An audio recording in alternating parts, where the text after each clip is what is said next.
Muito bem, estamos aqui de volta para mais uma aula da nossa Escola Bíblica Dominical com a revista da CADB.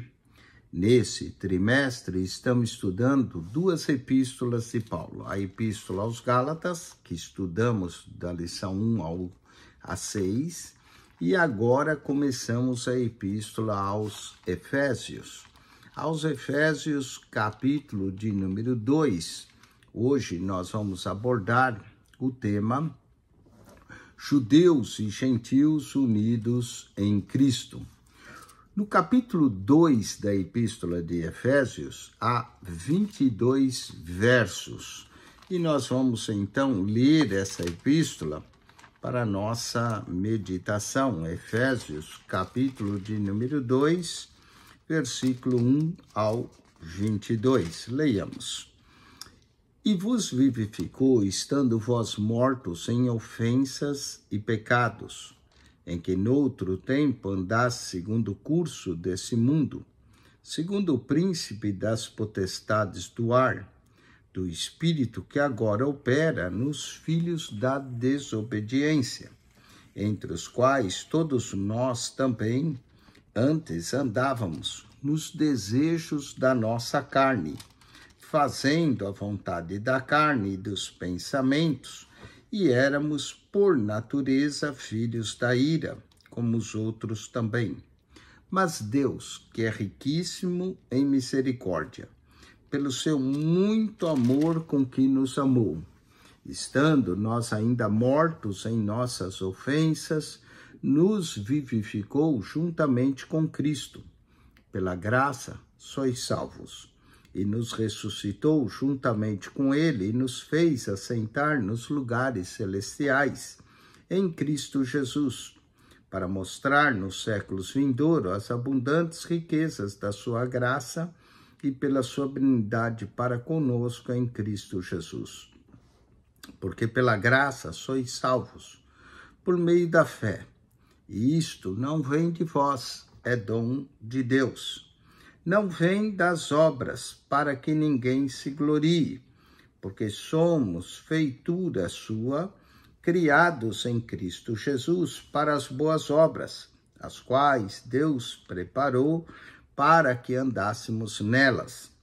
Portanto, lembrai-vos de que vós, noutro tempo, eras gentios na carne e chamados incircuncisão, pelo que na carne se chamaram circuncisão feita pela mão dos homens, que naquele tempo estáveis sem Cristo, separados da comunidade de Israel e estranhos aos concertos da promessa, não tendo esperança e sem Deus no mundo. Mas agora, em Cristo Jesus, vós que antes estava longe, já pelo sangue de Cristo chegaste perto, porque ele é a nossa paz, o qual de ambos os povos fez um, e derribando a parede da separação que estava no meio. Esse é o tema da nossa lição.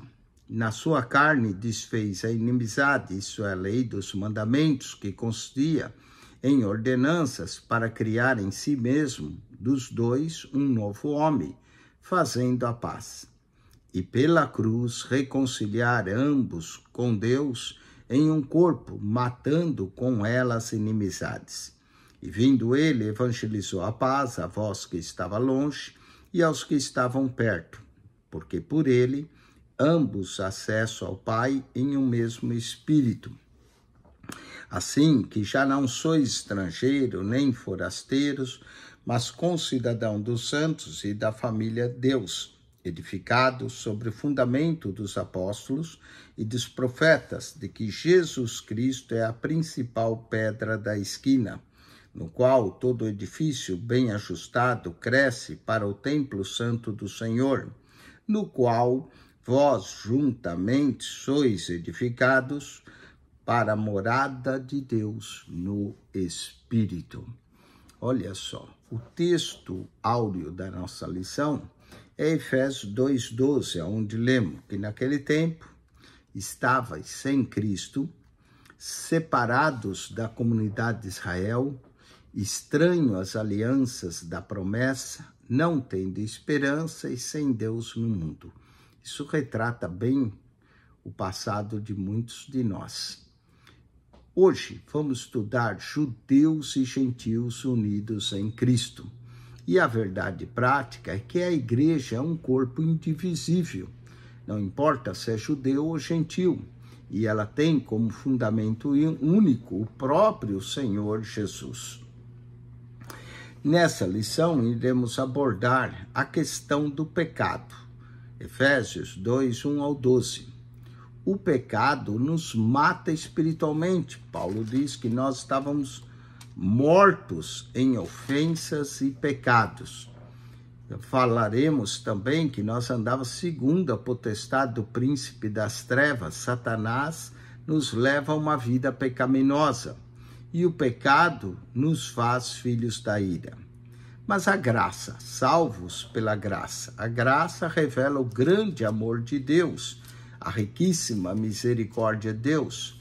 Somos salvos pela graça por meio da fé, mas não por obras, mas para praticar as boas obras. E unidos por Jesus, a condição dos gentios, salvação dos gentios, judeus e gentios unidos na igreja. Tudo isso vemos aqui nesse capítulo 2. Então vamos à introdução da nossa lição. Efésios 2 é uma demonstração do passado, do presente e do futuro dos judeus e dos gentios, no que concerne ao plano de salvação. Na lição anterior, Paulo demonstrou as providências divinas para a salvação, mas aqui ele trata da efetivação desse plano e os resultados que produz na vida dos indivíduos. Vejamos a questão do pecado. Efésios 2, 1 ao 12. Paulo demonstra a situação originária do homem destituído da glória de Deus e de como essa condição pecaminosa promove resultados danosos. O pecado mata espiritualmente. Efésios 2:1. Ele nos deu vida, estando vós mortos nos vossos delitos e pecado. O ser humano é matéria e também é espírito. Paulo está tratando aqui da morte espiritual, que tem como a causa fundamental o pecado. Uma pessoa pode estar comendo, bebendo, fazendo lazer, cuidando da família, entre outras coisas, mas pode estar morto em virtude de uma vida pecaminosa. A morte espiritual se configura como um salário do pecado. Romanos 3, 23. O salário do pecado é a morte, mas o dom gratuito de Deus é a vida eterna em Cristo Jesus. Falemos de Satanás e a vida pecaminosa. Efésios 2:2 diz: nos quais andastes outrora, segundo o curso desse mundo, segundo o príncipe da potestade do ar, do espírito que agora atua nos filhos da desobediência. A velha natureza nos empurrava para a prática do pecado, mas esse processo tem uma dinâmica interessante. Satanás é o comandante como chefe das hostes da maldade. É ele que opera o mal e todo o sistema de vida mundana. Tudo está sob sua autoridade. O diabo age de forma sutil, pois não tem interesse nenhum em que as pessoas percebam sua presença. Olha só como Paulo diz, segundo o curso desse mundo. Aqui tem o sentido de uma vida mundana. Romanos 12:2 manda que nós nos transformemos pela renovação da nossa mente. 1 João, capítulo 2, verso 15 a 17, diz que não devemos amar o mundo nem o que no mundo há. Aqui mostra, ele disse ao próprio Cristo no deserto, disse-lhe o diabo, dar-te-ei toda essa autoridade e glória desses reinos, porque ela me foi entregue, e dou a quem eu quiser. Portanto, se prostrado me adorares, tudo será teu. Lucas 4, versos 6 e 7. O pecado nos faz ainda filhos da ira, de acordo com Efésios 2, 3. Diz assim: entre os quais também nós andávamos, outrora, segundo as inclinações da nossa carne, fazendo a vontade da carne e dos pensamentos, e éramos, por natureza, filhos da ira, como também os demais. O homem não convertido, por natureza, é filho da ira, e pelas obras é filho da desobediência. A pessoa incrédula, não salva, já está condenada. João 3,18. Quando Paulo fala da ira de Deus, refere-se ao contraste sempre existente entre a vida pecaminosa do homem e a santidade de Deus.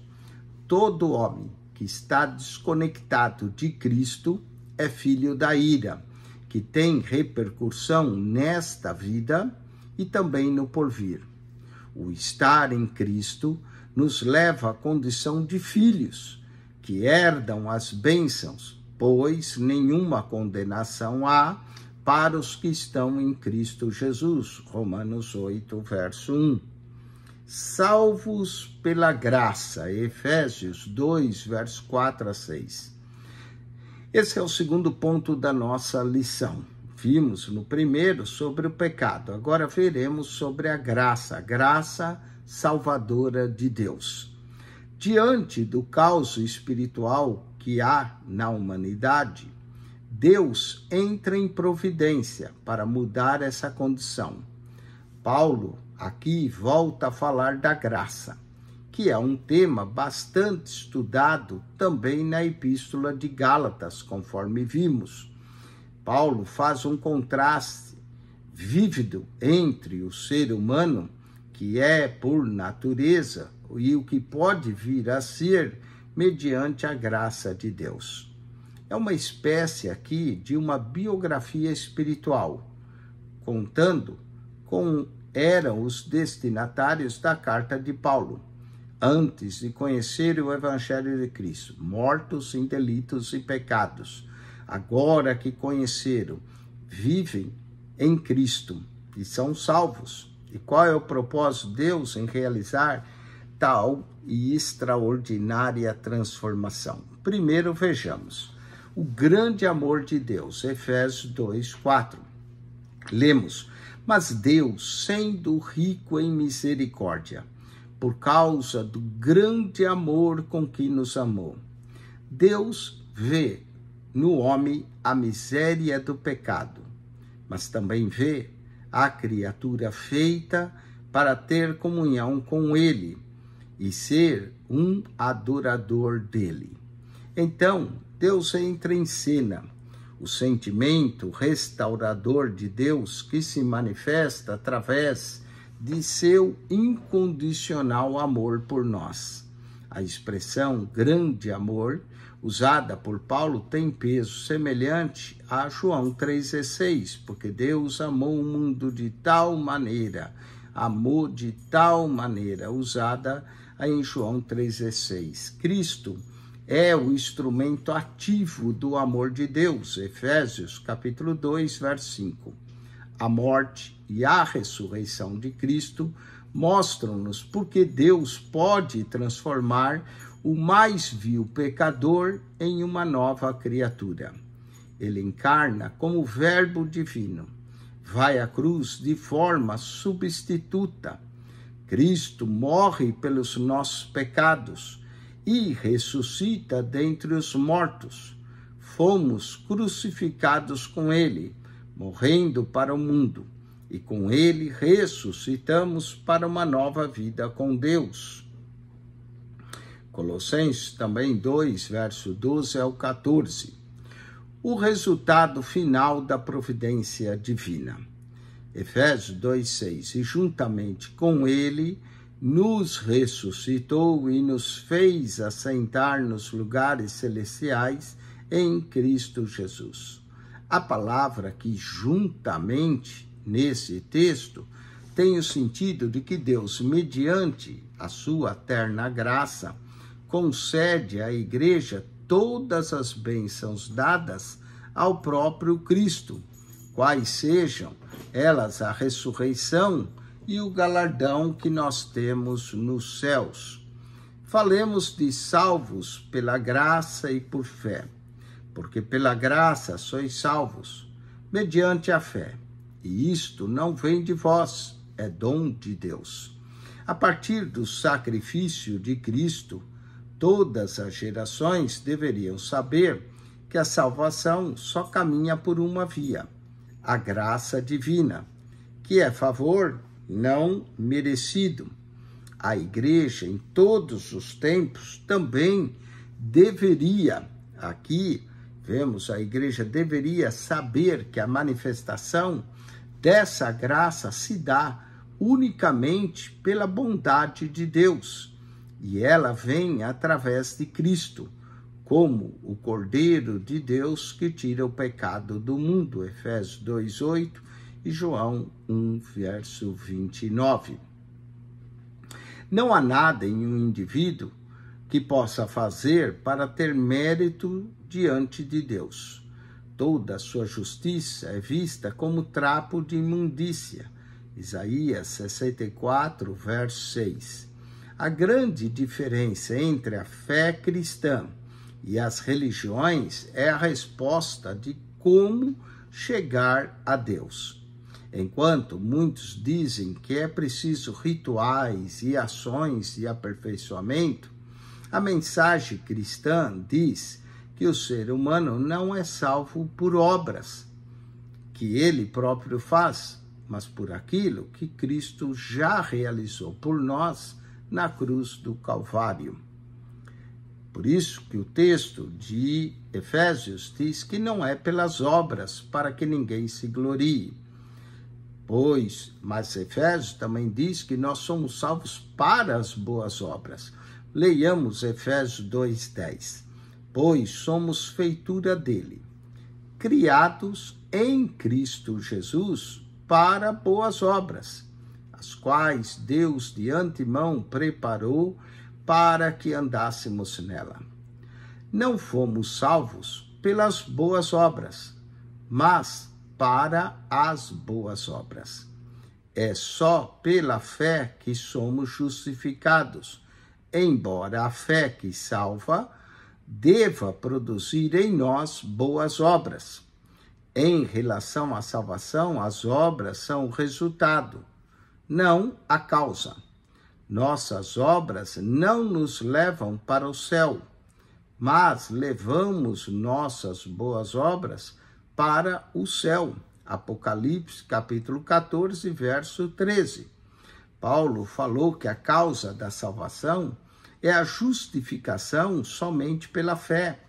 Tiago diz que a evidência da salvação são as obras da fé. Paulo olha para a causa da salvação e fala da fé. A questão levantada por Paulo é: como a salvação é recebida? E a resposta é: só pela fé. A pergunta de Tiago era: como essa fé verdadeira é reconhecida diante das pessoas? E a resposta é: pelas obras. Assim, Paulo fala da salvação do ponto de vista de Deus e Tiago fala da salvação do ponto de vista dos homens. Assim, Tiago e Paulo não estão em contradição ou contradizendo um ou outro, mas se completam. Somos, sim, justificados diante de Deus somente pela fé. Testemunhamos da nossa fé diante dos homens pelas obras. Deus pode ver a nossa fé, mas os indivíduos só podem ver a nossa fé através de nossas obras. Sendo assim, as boas obras são o resultado de um novo coração transformado e de uma vida justificada mediante a fé em Jesus Cristo.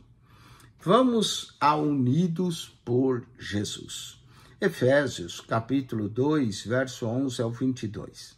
Após tratar das providências divinas em favor da salvação, Agora, o apóstolo Paulo faz uma exposição sobre a incidência da graça divina através de Cristo, sobre todos os gentios e judeus. Vamos à condição dos gentios. Efésios 2:12. Lemos: naquele tempo estáveis sem Cristo, separados da comunidade de Israel, estranho às alianças da promessa, não tendo esperança e sem Deus no mundo. A segunda parte do capítulo 2 de Efésios é o texto áureo de toda a carta aos Efésios. Paulo faz os últimos contornos no retrato da igreja. Os gentios eram menosprezados pelos judeus de todas as formas. Os judeus se orgulhavam de sua circuncisão e consideravam os gentios povos de segunda categoria. Eles não tinham uma visão exata do pacto de Deus com Abraão, que incluía a bênção sobre todas as famílias da terra. Muitos cristãos hoje são conhecedores da palavra, mas não compartilham essa bênção com o mundo. Vamos à salvação dos gentios. Efésios 2, verso 13. Mas agora, em Cristo Jesus, vós que antes estava longe, já pelo sangue de Cristo chegastes perto. Paulo afirma que o alcance do sacrifício de Cristo vai além do que os judeus pensam. O Evangelho da Paz é a mensagem de Cristo, que reconcilia o ser humano com Deus e também com o seu próximo. Na maioria das cidades onde o Evangelho era pregado, a sociedade podia ser dividida em dois grupos, judeus e todos os demais gentios. Éfeso não era uma exceção. Muitas vezes, nessas cidades, havia uma trégua entre os grupos em prol dos negócios e da paz. O Evangelho gerou uma nova e inesperada tensão. Isso se deu pelo fato de a fé cristã ter removido as barreiras sociais e religiosas que eram naturais aos dois grupos. Esse desenvolvimento nem sempre era bem-vindo, pois alguns desejavam que a separação fosse mantida. Paulo, porém, sempre ensinou que em Cristo pessoas de diferentes origens compõem um só corpo, a igreja de Cristo. Vamos ao último ponto do 3:3 aqui da nossa lição. Judeus e gentios unidos na igreja. Efésios 2, 16 e 17. Diz assim: e reconciliasse ambos em um só corpo com Deus, por intermédio da cruz, destruindo por ela a inimizade, e vindo, evangelizou paz a vós outros que estavam longe, e a paz também aos que estavam pertos. A cruz de Cristo produz dois efeitos. Primeiro, o efeito vertical. Ao reconciliar com Deus pessoas de todas as tribos, línguas e nações, sem distinção de qualquer natureza. Apocalipse 5, verso 9. A obra messiânica de Cristo não conhece fronteiras, pois todo aquele que invocar o nome do Senhor será salvo. Atos 2, 21. O efeito horizontal. Uma vez reconciliado com Deus na vertical, agora nós vamos na horizontal com o próximo. O efeito horizontal é que coloca todas as pessoas na mesma condição e com as mesmas possibilidades de usufruir da graça, o que é o favor, na verdade, não merecido de Deus para nós. Jesus é o equalizador final. No mundo em que temos orgulho dos que nos torna diferente dos outros, Jesus proporciona um lugar onde todos somos iguais. Ele afirma que os muros que construímos são irrelevantes. Seu desejo é que removamos as paredes da separação e construamos pontes da união. A maior missão de paz da história foi Deus quem realizou através de Jesus, em reconciliar judeus e gentios num único corpo, reconciliando o mundo consigo e edificando a sua igreja. Cristo, a pedra angular. Os apóstolos e profetas são o fundamento da construção sobre a qual outros devem ser edificados. Mateus 16, versos 16 a 18. O alicerce desse santuário é o próprio Cristo, e não Pedro. Cristo é quem dá à igreja unidade e solidez. Somos ainda um templo inacabado. Estamos ainda sendo edificados. Efésios capítulo 2, verso 22. Só depois, no novo céu e na nova terra, ouviremos a voz. O tabernáculo de Deus está entre os homens. Apocalipse 21, verso 3. Vamos à aplicação pessoal dessa lição. Nenhum cristão deve considerar-se melhor ou mais especial do que o outro, pois o evangelho da graça não é propriedade privada de um grupo, mas sim a revelação divina que todos devem alcançar e abençoar. Amém? Vamos às perguntas e às respostas aqui. Ele vos deu vida, aqui, ou vos vivificou, não é? Seria a resposta aqui, é só para completar, Efésios 2, 1, e vos vivificou, ou vos deu vida, estando vós mortos em ofensas e pecado. Então, pode pôr a palavra vida ou vivificar na número 1. 2, ele nos fez assentar nos lugares celestiais, aqui, Efésios 2, em Cristo Jesus. Aqui na 2 é lugares celestiais. E a 3, todo aquele que invocar o nome do Senhor será salvo. Atos capítulo 2, versículo de número 21. Bom, com isso nós concluímos mais uma lição. A semana que vem nós vamos estudar o capítulo 3 da carta aos Efésios e falaremos do mistério da igreja e do amor de Deus. Então, acione aí o nosso canal no YouTube, PR Eugênio Piacentini, o canal da Bíblia. PR Eugênio Piacentini, o canal da Bíblia. Ao entrar no nosso canal, você encontra ali um playlist, clica no playlist e ali você vai notar que há mais de 259 pastas, com um total de mais de 7.900 vídeos para você. PR Eugênio Piacentini, o canal da Bíblia. Subscreva.